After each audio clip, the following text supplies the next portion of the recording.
देखो आज की क्लास स्टार्ट करते हैं अपन, है ना। अध्याय 25 यंत्र विधि। अपन ने 24 चैप्टर तक कंप्लीट कर लिया था, मतलब अपना पंचकर्म वाला जो पोर्शन था ना वो पूरा कंप्लीट हो गया था। अब यहाँ से जो एक अलग पोर्शन स्टार्ट होता है, मतलब सर्जरी में जो काम आते हैं ना, यंत्र, शस्त्र, अग्निकर्म, क्षार, ठीक है, रक्त श्रावण, ये जो एकदम सुश्रुत वाली जो सर्जरी है ना वो स्टार्ट हो जाती है यहाँ से। मतलब एक तरीके से सर्जरी जो शल्य में काम आने वाले हैं, जो सर्जरी में काम आने वाले हैं, उपकरण, विधि, वो सारी चीज़ें स्टार्ट होंगी। तो ये आप कब पढ़ोगे? फाइनल ईयर में। एक सब्जेक्ट है ईएनटी और सर्जरी नाम से, दो सब्जेक्ट आएंगी। एक तो ईएनटी के नाम से भी आएगी, एक सर्जरी के नाम से भी आएगी, मतलब शल्य के नाम से। तो दो सब्जेक्टों का जो मैटर है ये 5-6 चैप्टर है, 25वां, 26वां, 27वां, 28वां, 29वां, 30वां। फर्स्ट ईयर की दृष्टि से इतना इंपॉर्टेंट नहीं है ये, जितने मैं लास्ट में जो क्वेश्चन दूंगा ना, पीडीएफ इंपॉर्टेंट क्वेश्चन होगी, मतलब 200 से 300 क्वेश्चन उसमें रहेंगे। उसमें जो क्वेश्चन आएंगे वो सोल्व कर लेना, वो काफ़ी रहेगा, ठीक है। समझने की कोशिश करना, मैं डायग्राम की सहायता से भी आपको बताऊंगा, समझाऊंगा। और नहीं आया तो कोई टेंशन वाली बात नहीं है, मतलब इतना लोड नहीं लेने का। जो अपना कॉन्सेप्ट था ना वो क्लियर हो गया। ये मतलब एक तरीके से यंत्र शास्त्र, अग्निक्रम, क्षारक्रम, थोड़ा सा आपको थोड़ा लोड लगेगा, एक तरीके से लगेगा कि नई नई चीज़ आई, क्योंकि सर्जरी है। अब सर्जरी फाइनल ईयर में स्टडी करोगे तो उस लेवल का आपको फर्स्ट ईयर में पढ़ाया जाएगा। तो थोड़ा सा कोशिश करना समझने की, मैं धीरे ही पढ़ाऊँगा। अध्याय 25 यंत्र विधि, यूज ऑफ ब्लंट इंस्ट्रूमेंट, ठीक है। ब्लंट यानी मतलब ब्लंट यानी भोंटे, जिन पे धार नहीं होती है। एक तो होती है शार्प, जिन पे धार होती है, ठीक है। एक होती है ब्लंट, जिन पे मतलब धार नहीं होती, ओनली उनको पकड़ने के लिए या फिर कोई वस्तु को हटाने के लिए या फिर देखने के लिए जो यूज होते हैं ना ब्लंट इंस्ट्रूमेंट, तो वो है यंत्र। तो इसमें से क्वेश्चन क्या आएगा कि यंत्र किसे कहते हैं, ठीक है। कोई यंत्र का नाम दे दिया कि उस यंत्र के बारे में लिखिए। तो जो भी इस चैप्टर में बताया वो अपन थोड़ा देखो, ना शॉर्ट ना विस्तार में, मीडियम स्टडी से स्टडी करेंगे और पूरा कवर करेंगे। तो इस अध्याय से आचार्य ने, कौन से आचार्य ने? वाग्भट ने सूत्र स्थान के अंत तक, मतलब जो सूत्र स्थान का 30वां ना अंत, इस अध्याय से आचार्य ने सूत्र स्थान के अंत तक शल्य विषय के प्रमुख बिंदुओं पर प्रकाश डाला है। 1 मिनट रुकना, कॉल आया किसी का ना।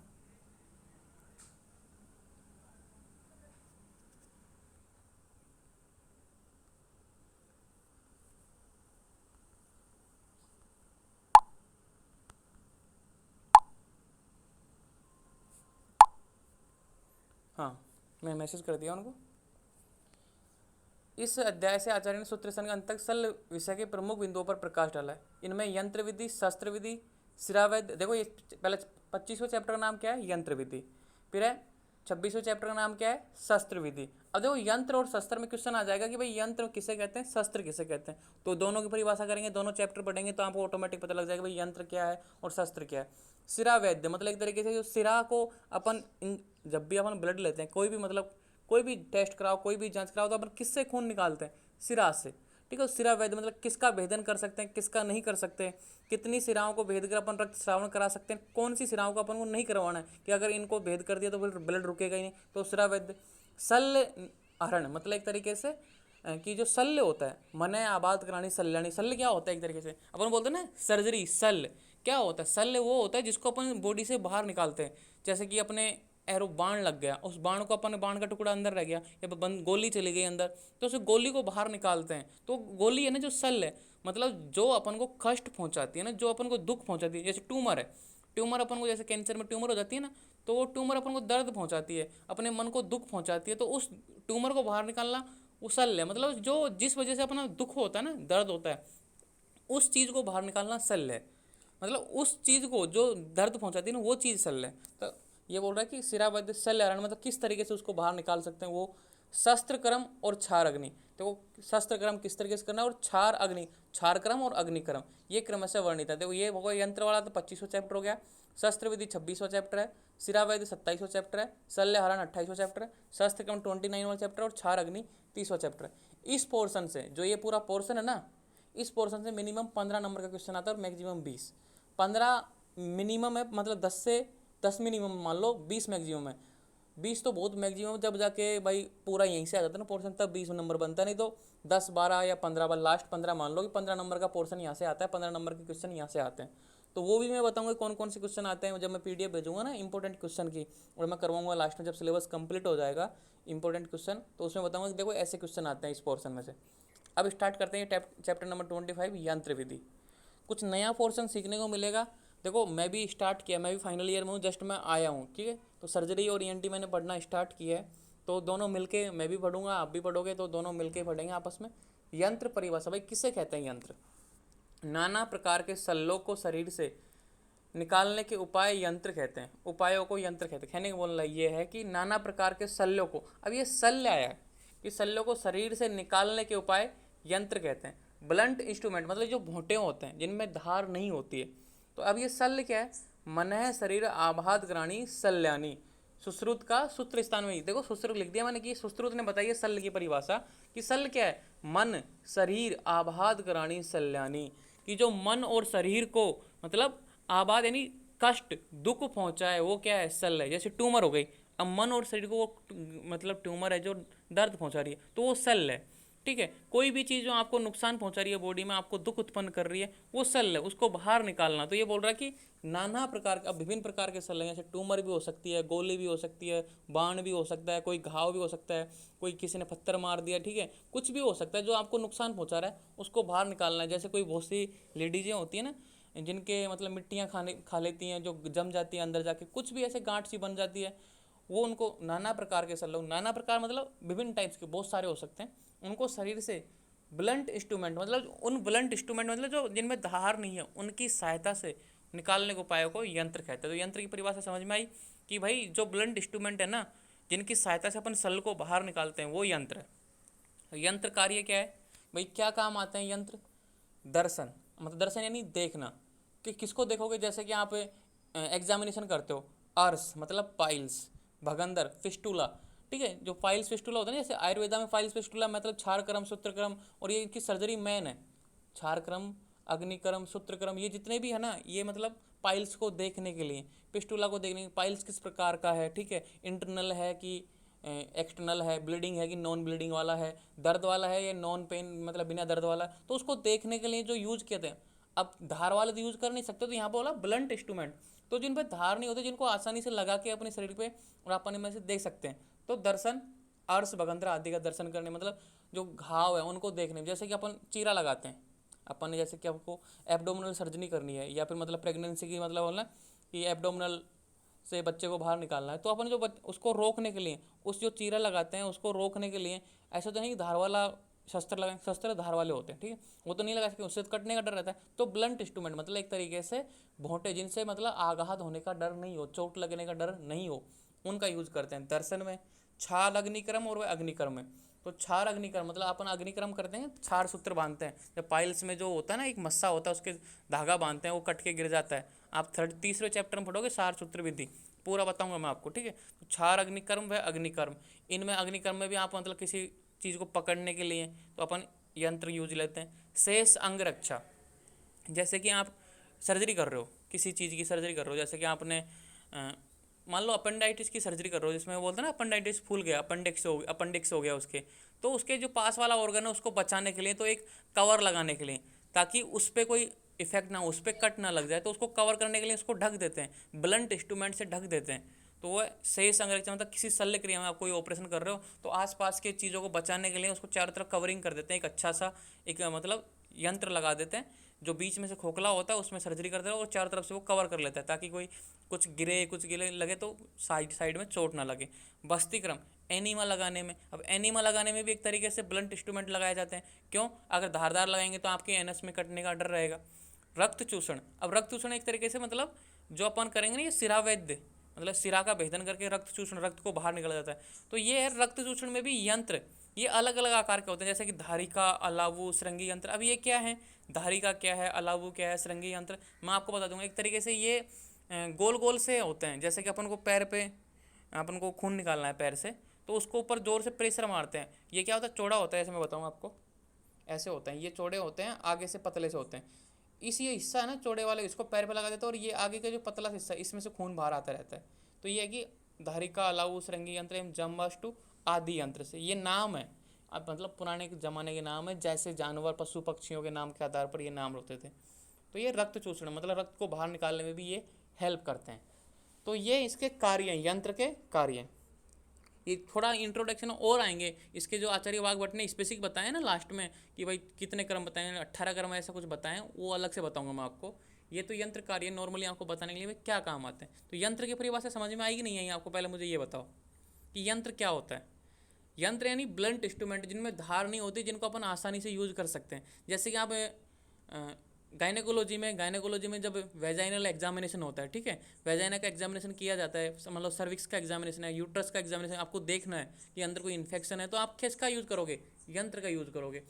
तो यंत्र का यूज़ करने से क्या होता है कि आराम से आप देख सकते हो, बिना किसी चोट की संभावना नहीं रहती उसमें, क्योंकि यंत्र काम यही आता है, देखने का काम आता है। तो यंत्र जैसे वेजाइनल, इसको में यूट्रस एग्जामिनेशन में आप देख सकते हो, अर्श में, भगंदर में, तो जो देखने के लिए जो यंत्र काम आते हैं, मतलब जो औजार काम आते हैं, उनको यंत्र कहते हैं। यंत्रों की संख्या देखो, आचार्य वाग्भट ने यंत्रों की संख्या असंख्य बताई है। असंख्य यानी काउंट नहीं कर सकते, इतनी सारी हैं। कहा है कि कार्य व आकृति के अनुसार यंत्रों की कितनी भी कल्पनाएं की जा सकती हैं। आचार्य वाग्भट ने बोला कि भाई जैसा आपको जरूरत है वैसा बना लो, इसमें क्या डिवीजन करना, क्या विभाजन करना, जैसी आपको जरूरत है, ठीक है, आपको जैसी आवश्यकता पड़ रही है, बोला ना कि आवश्यकता ही आविष्कार की जननी है, तो जैसा आपको चाहिए वैसा बना लो, इसमें कौन सी बड़ी बात है। तो अपन आचार्य वाग्भट ने कुछ डिवीजन नहीं बताया, कुछ विभाजन नहीं बताया, बस नाम बताएं और वर्णन किया है। ऐसा नहीं बताया कि इतने होते हैं, ये इतने होते हैं, ये इतने होते हैं, ऐसा कुछ नहीं बताया। बस उन्होंने बोला कि जैसी आवश्यकता है वैसे बनाते जाओ और काम लेते जाओ, मतलब असंख्य। जैसे आपकी कल्पना, आपको मान लो कि कुछ चीज़ बनानी है, कि आपको कुछ ऑपरेशन करना है, आपको ऐसी चीज़ें, तो उसी आकार का बना लो, सिंपल सी बात। लेकिन आचार्य सुश्रुत ने 101 बताए कि भाई, आचार्य सुश्रुत ने कितने बताया कि 101, 101, आचार्य सुश्रुत ने बताया कि 101 यंत्र होते हैं। तो यहाँ पे सुश्रुत का नाम क्यों आ रहा है बार बार? अब हर जगह सुश्रुत का नाम लूंगा मैं नीचे, क्योंकि सर्जरी में प्रधान कौन है? आचार्य सुश्रुत। हमेशा अपन रेफरेंस किसका देते हैं? आचार्य सुश्रुत का सर्जरी में।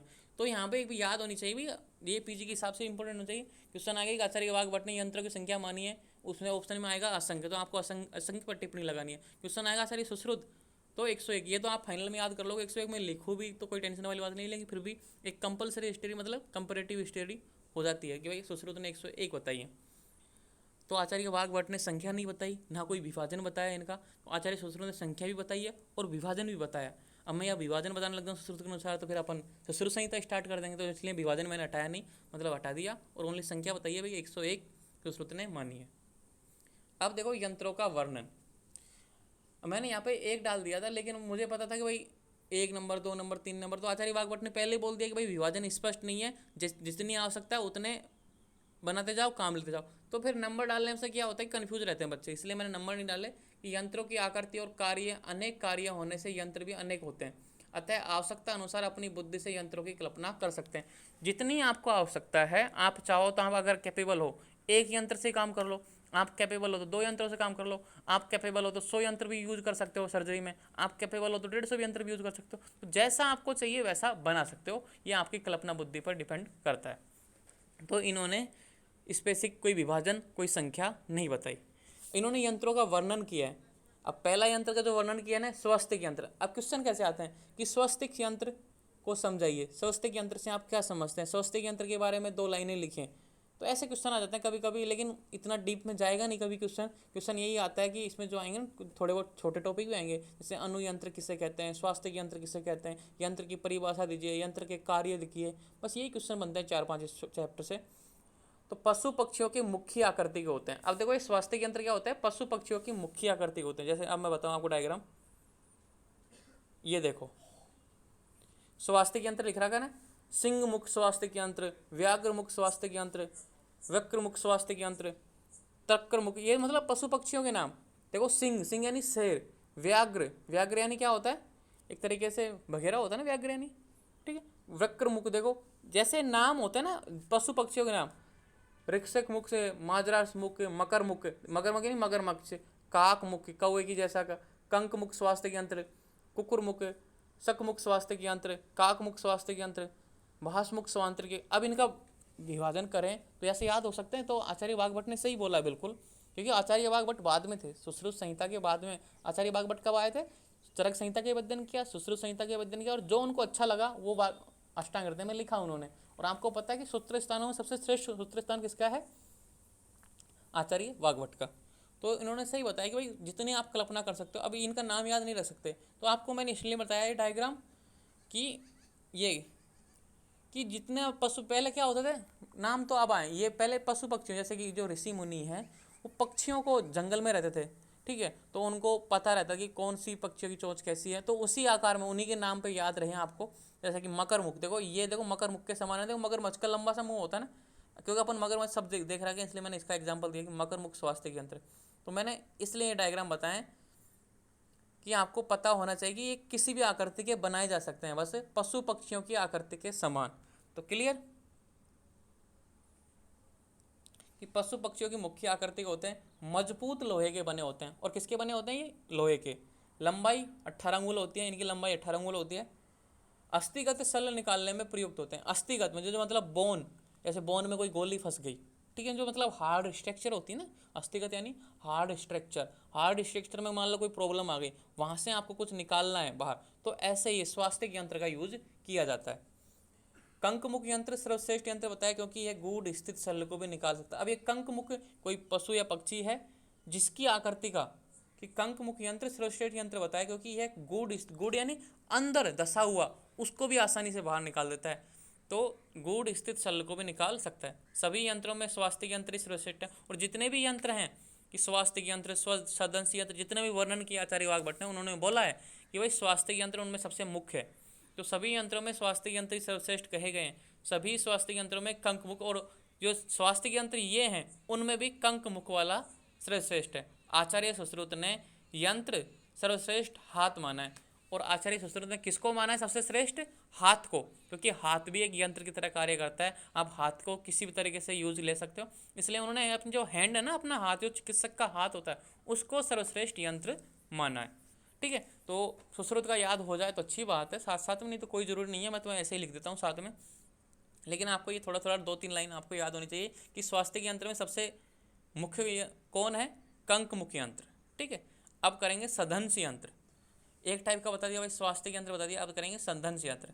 लंबाई कितनी होती है, 16 अंगुल, और देखो लंबाई अंगुलों में चलती है हमेशा, लंबाई 16 अंगुल।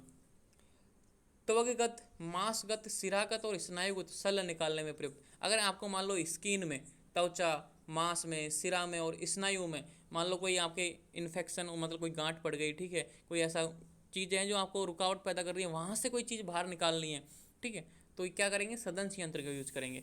आचार्य ने 4 प्रकार के सदंश यंत्र बताए। तो सदंश यंत्र कितने प्रकार के बताए, 4, कि कील युक्त, कील मुक्त। पहला तो है कील युक्त, दूसरा है कील मुक्त। तो दोनों की लंबाई 16 अंगुल व कर्म, त्वचागत आदि शल्य निकालने में होता है। भाई ये कील युक्त और कील मुक्त है ना, दोनों की उंगली लंबाई तो 16 अंगुल है, और काम क्या करते हैं, त्वचा से शल्य निकालने के, मान कोई स्किन में कोई मान लो कि आपके सुई चुभ गई, उसको बाहर निकालनी है, कुछ भी ऐसी चीज़ें हैं उनको बाहर निकालना है तो यूज करते हैं। अब ये क्या होता है, मैं डायग्राम बता देता हूँ इनके, मैं आपको होंगे साइन। देखो ये कील बंद और विमग्र मतलब चिमटा, एक तो है कील बंद, ये है कील युक्त, एक है बिना कील का।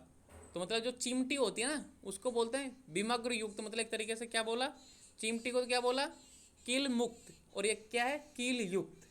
देखो आगे यहाँ पे देखो कील संबंध, आगे कील सी बन रही है ना, यहाँ पे देखो मैं जहाँ पे ये स्पोर्ट है, इसको बोलते हैं संडासी को बोलते हैं कील युक्त, ठीक है, कील बंद। और ये कील युक्त को, कील विमुक्त को क्या बोलते हैं, चिमटा, जो चिमटी टाइप की होती है ना वो। अब अपनी स्किन में मान लो कुछ भी जैसे कांटा लग गया, तो अपन यही तो यूज करते हैं, भाई चिमटी लेके आओ इसको निकालो, या फिर इसको यूज करते हैं, यही तो है त्वचागत शल्य को निकालने के लिए, जैसे कांटा चुभ गया आपके पैर में तो अपन बोलते हैं चिमटी लेके आओ, तो ये चिमटा यूज लेते हैं अपन, ठीक है। तो सदंश यंत्र 16 अंगुल, कील युक्त, कील मुक्त, दोनों की लंबाई 16 है, कर्म, त्वचागत आदि शल्य को निकालें। अब तीसरा देखो, सूक्ष्म शल्य व उपपक्ष्म को निकालने में प्रयुक्त 6 अंगुल लंबा सदंश यंत्र। ये 6 अंगुल लंबा होता है, जो तीसरा टाइप का होता है ना, जो 6 अंगुल लंबा होता है। सूक्ष्म शल्य मतलब छोटे छोटे, सूक्ष्म शल्य यानी जो मतलब मामूली हैं, जो आपको नुकसान पहुंचाए मुझे, वह उपपक्ष्म में को निकालने में, जैसे कोई बाल है, आंखों में बाल चला गया, तो सूक्ष्म शल्य मतलब छोटे छोटे हिस्सों को, मतलब छोटे छोटे पार्टों को जो बिल्कुल माइनर है ना, उनको निकालने में यूज होता है ये। अब देखो मुचुंडी यंत्र, चौथा प्रकार का जो सदंश यंत्र में क्या आता है, मुचुंडी यंत्र। सूक्ष्म दांतों वाला, ऋतु मूल वाला, गोल छल्ले से पकड़ा जाता है, गंभीर वर्ण मांस अर्श रोग में प्रयुक्त। तो मुचुंडी यंत्र का डायग्राम देख लो एक बार ताकि आपको समझ में आ जाए। ये है मुचुंडी यंत्र। इसमें क्या होता है, चिमटी होती है, लेकिन आगे देखो यहाँ पे दो हुक से बने होते हैं। ये देखो यहाँ कॉर्नर पे, ये क्या होता है, मतलब इनसे क्या हो जाता है कि जो स्ट्रक्चर अच्छे से पकड़ा जाती है, मतलब छूटती नहीं है। एक बार पकड़ लिया ना तो छूटेगा नहीं, क्योंकि यहाँ पे हुक से बने होते हैं। देखो यहाँ पे देखो गोरे में बने ना, ये हुक से। तो ये मुचुंडी यंत्र में होता है। ये क्या बता रहा है कि सूक्ष्म दांतों वाला, कि दांत होते हैं ना छोटे से आगे से, ऋतु मूल वाला गोल छल्ले से पकड़ा जाता है, गंभीर वर्ण मास अर्श रोग में प्रयुक्त। ये क्या होता है कि ये फिसलन वाली होती है जगह, तो इसकी मुचुंडी यंत्र की सहायता से इनको पकड़ा जाता है। हम यूज करते हैं इस समय, इसको बोलते हैं टूथर फोर्सेप्स। टूथर मतलब एक तरह से दांत वाला, सूक्ष्म दांतों वाला। तो टूर्स मतलब एक तरह के दांत वाला, इसको पकड़ते हैं तो ताकि वो छूटती नहीं है बार बार, नहीं तो फिसल जाती है। जो स्ट्रक्चर है वो चिकनी होती है, वो फिसल जाती है। तो गंभीर वर्ण मास अर्श रोगों में प्रयुक्त होते हैं। इन रोगों की ट्रीटमेंट में मुचुंडी यंत्र का यूज किया जाता है। अब डायग्राम की सहायता समझ में आ रहा है कि नहीं आ रहा, यस या नो? Yes sir. ओके, ठीक है। अब देखो ताल यंत्र। ये आचार्य सुश्रुत ने दो ही भेद बताए हैं, जैसे कि संदंश यंत्र के आचार्य वाघ भट्ट ने 4 भेद बताए थे ना, तो आचार्य सुश्रुत ने 2 ही बताए, एक तो कील युक्त और कील मुक्त, मतलब 2 ही माने, 2 अलग से नहीं मानी इन्होंने, ठीक है। तो आचार्य सुश्रुत ने 2 ही माने, लेकिन आचार्य वाघ भट्ट ने 4 माने। तो अपन को आचार्य सुश्रुत का अभी कोई लेना देना नहीं है, फाइनल ईयर में देखेंगे आचार्य सुश्रुत को। अभी बस आचार्य वाघ भट्ट का याद रखो। अब है अगला ताल यंत्र। इनका आकार मछली के तालू के समान होने से ताल यंत्र कहलाते हैं। मछली का तालू, अब जो मछली होती है, आपने मछली देखी होगी अच्छी तरह की, फिश का जो तालू होता है ना, अपने मुख का तालू, उसके समान होने से लिखने को। मैंने क्या बताया, जो आचार्य थे जंगलों में रहते थे, ठीक है, वहीं आसपास तालाब रहता था, वहीं पेड़ पौधे, वहीं पशु पक्षी, वहीं जानवर, तो उनको देख देख के उन्हीं के नाम पे ये रखते गए नाम।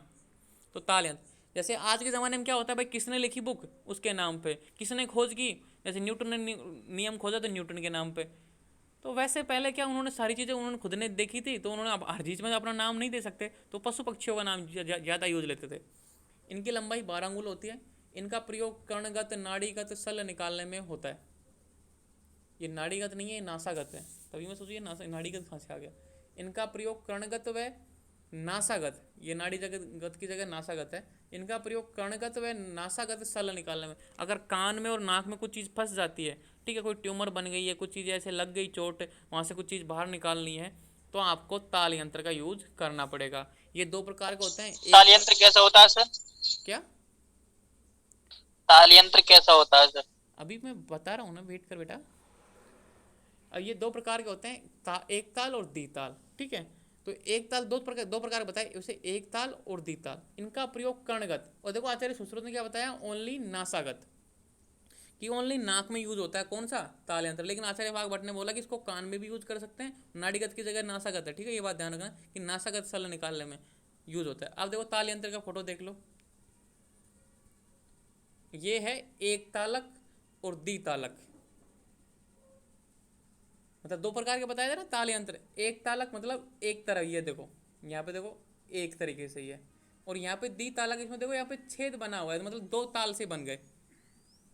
जैसे अपनी नाक में कोई फुंसी हो जाती है, तो अपन इसको मतलब ये जो होता है ना गोल सा हिस्सा, इसमें उसको दबाते हैं ना फुंसी को बीच में लेके, और वो बाहर आ जाती है, मतलब उसमें जो भी गंदगी होती है वो बाहर आ जाती है, मतलब दी तालक। और ये क्या है, एक तालक। वैसे एक ही देखो, एक हिस्से में एक ऊपर सा खड्डा सा बना हुआ है, ये है एक तालक, ये है दी तालक, ठीक है। 2 प्रकार के हैं, तो एक तालक वाला और दी तालक वाला। तो मोस्टली दी तालक वाला यूज करते हैं अपन, जब भी कोई फुंसी होती है उसको दबाते हैं, क्योंकि इस बीच वाले छिद्र से होकर उसकी जो गंदगी है वो बाहर आ जाती है। अब करेंगे आगे, संदंश यंत्र हो गया, ताल यंत्र हो गया, नाड़ी यंत्र। अब ये नाड़ी यंत्र ना, आप डायग्राम तो मेरे पास है नहीं, लेकिन ये बहुत तरह के होते हैं। नलिका के समान खोखले होते हैं, इनमें एक तरफ, दोनों तरफ एक या अनेक मुख होते हैं। कहने का मीनिंग ये है कि ये किसी भी आकृति के हो सकते हैं, कि नलिका के समान तो खोखले होते हैं ना, नलिका यानी जो नली होती है ना उसके समान तो खोखले होते हैं। इनमें एक तरफ, दोनों तरफ या अनेक मुख होते हैं। 3 मुख भी हो सकते हैं, मतलब ऐसे देखो, ये मान लो कि ये है, ठीक है, यंत्र। इसमें इस तरफ से भी काम ले सकते हैं, इस तरीके से भी काम लग सकते हैं, और इस तरीके से भी काम लग सकते हैं। या फिर मैं ऐसे देखो, ओनली कलर चेंज करने दो इसका पहले तो, ये ऐसे भी हो सकते हैं कि भाई एक मुखी हो इसका, बस ओनली यही हो। 2 मुख भी हो सकते हैं, 3 मुख भी हो सकते हैं, 4 मुख भी हो सकते हैं, कितने ही मुख बना सकते हैं आवश्यकता के अनुसार। ये नलिका के समान खोखले होते हैं तथा इनमें एक तरफ दोनों तरफ एक या अनेक मुख होते हैं। कहने का मतलब ये है कि कई मुख हो सकते हैं। इनकी लंबाई चौड़ाई स्रोतों के अनुसार होती है। स्रोतों के अनुसार जहाँ पे यूज करना है कि किस जगह पे इसको यूज करना है, ठीक है, अलग अलग जगह पे अलग अलग आकार के। इनका प्रयोग स्रोतोगत शल्यों व स्रोतोगत रोगों को देखने में। स्रोतोगत, अब स्रोत कितने होते हैं? स्रोतस आचार्य चरक के अनुसार कितने होते हैं, सुश्रुत के अनुसार कितने होते हैं, स्रोतस कितने होते हैं? 13, ठीक है। चरक के अनुसार कितने होते हैं? 11, लेकिन वो जोड़े में बताएं उनको 22 बोलते हैं। तो आचार्य सुश्रुत ने 22 बताएं, उनको 13 बताएं। तो स्रोतों के अनुसार कि रस व, रक्त व, मांस व, मेद व, अस्थि में, ठीक है, मूत्र व, आर्तव व, स्रोतस, इस तरीके से मतलब स्रोतस बताए ना, उनके अनुसार भाई जहाँ पे इसको यूज करना है ना, उस हिसाब से इसकी आकृति साइज होगी। आचूषण क्रम मतलब रक्त चूषण क्रम, रक्त को बाहर निकालने में, ठीक है। गंध मतलब दूषित जो रक्त श्रावण करवाते हैं ना, अपन ने जो पंचक्रम में आता है ना कि बमन, विरेचन, बस्ती, नश्य और रक्त मोक्षण, ये जो जोंक मतलब जोंक लगाते हैं ना जो खून चूसती है, तो उस तरीके नाड़ी यंत्र भी एक तरीके से आचूषण क्रम करवा सकते हैं इसकी सहायता से। क्रिया सोकर्म छार नहीं, क्रिया सोक्रम शस्त्र छार आदि कर्मों को सुगम करने में, सुगम यानी आसान बनाने में, कि जब भी आप कोई क्रिया करोगे, कर्म करोगे, किसकी? शस्त्र कर्म की या छार कर्म। शस्त्र यानी होता है कि धार, जो शार्प इंस्ट्रूमेंट होते हैं, जिनसे धार होती है, जिनसे कट लगाया जाता है, किसी भी चीज़ को कटते हैं, काटते हैं, ठीक है। और छार भी एक तरीके से काटने का काम करता है, लेकिन इनमें जब यूज करते हैं ना, तो क्या करता है कि इनको मतलब सुगम बनाने में, जब ये क्रिया करते हैं ना किसी चीज़ को, मतलब अपन उदरपाटन कर रहे हैं या फिर आप जैसे किडनी की कर रहे हो, आप हार्ट की ओपन सर्जरी कर रहे हो, तो ये क्या करते हैं नाड़ी यंत्र, उसको हेल्पिंग करते हैं। मतलब ये यंत्र काम देते हैं, हेल्पिंग, सहायता करते हैं उसको बचाने में, एक तरीके से दिखाने में, बहुत तरीके से, कैसे भी मान लो आप इसको कि ये हेल्प करते हैं। आचार्य सुश्रुत ने 20 तरह के नाड़ी यंत्र बताएं। अब आचार्य सुश्रुत थे, उन्होंने 20 तरह के बताए थे, लेकिन आचार्य जो भागवत है उन्होंने कोई वर्णन इनका नहीं किया। मतलब मैंने वर्णन तो किया है, लेकिन ऐसे नहीं बताया कि ये इतने प्रकार के हैं, ऐसे स्पेसिफिक नहीं बोला, विभाजन स्पष्ट नहीं किया कि ये 10 हैं कि 15 है 20 है, ऐसा कुछ नहीं बोला, बस वर्णन करते गए, ठीक है। अब देखो, अब ये तो थे जो मुख्य यंत्र थे ना नाड़ी यंत्र के, बात तो पूरे हो गए। अब जो अन्य यंत्र बताएं बाद में, उन्होंने बोला कि इन यंत्रों को भी आप मुख्यतः पढ़ सकते हो। आचार्य भागवत ने बोला कि अन्य यंत्रों का वर्णन, अब उसमें भी संख्या नहीं दी इन्होंने, मतलब पहले ही क्लियर कर दिया था आचार्य भागवत ने कि संख्या नहीं दे सकते, मतलब जितनी आवश्यकता है उतनी बनाओ। तो अब करेंगे अन्य यंत्र का वर्णन। ये थे मुख्य यानी कहने का मतलब ये है कि ये एग्जाम में आ सकते हैं, जैसे ताल यंत्र आ गया एग्जाम में, नाड़ी यंत्र आ गया, ठीक है, सदंश यंत्र आ गया, स्वास्थ्य यंत्र आ गया, या फिर क्वेश्चन आ गया भाई यंत्र के कार्य लिखो, यंत्र की परिभाषा लिखो, यंत्र की संख्या लिखो। तो आपको लिखना है कि आचार्य भागवत के अनुसार संख्या और विभाजन स्पष्ट नहीं है, उन्होंने बस इनका वर्णन किया है। तो आपको बस एग्जाम्पल के तौर पर लिख देना है कि भाई जैसे कि स्वास्थ्य, सदंश, ताल, नाड़ी। तो अब करेंगे अपन जो माइनर, मतलब एग्जाम में मुश्किल आएंगे, लेकिन आपको पढ़ना जरूरी है, इसलिए अरसो यंत्र, भगंत्र यंत्र, समी यंत्र और बहुत तरह के यंत्र पढ़ेंगे, कम से कम 25-30 तरह के यंत्र हैं, वो अपन कल कंप्लीट करेंगे क्लास में, ठीक है। आज की क्लास यहीं करते हैं, क्योंकि ये इंपॉर्टेंट थे, मैंने आपको पूरा बताया डायग्राम के साथ। जो PDF आएगी मैं उसमें डायग्राम कोशिश करूँगा मैं आने की, लेकिन आपने यूट्यूब पर मतलब देख लिया करो वीडियो, तो आपको समझ में आ जाएगा, ठीक है। मिलते हैं अब कल ये चैप्टर पूरा हो जाएगा। फिर अपन करेंगे शस्त्र विधि। शस्त्र यानी जो शार्प इंस्ट्रूमेंट होते हैं जिनसे अपन कट लगाते हैं, ठीक है। ओके, थैंक यू, मिलते हैं। अब मिलना मतलब ये मौलिक सिद्धांत क्लास है ना, उसमें आना है ना थैंक यू 6:30 सर। बजे। ओके, सेकंड लास्ट क्लास है मौलिक सिद्धांत की, फिर कल पूरा हो जाएगा, मतलब पूरा पदार्थ विज्ञान बिल्कुल फिनिश पूरी तरीके से। Thank you.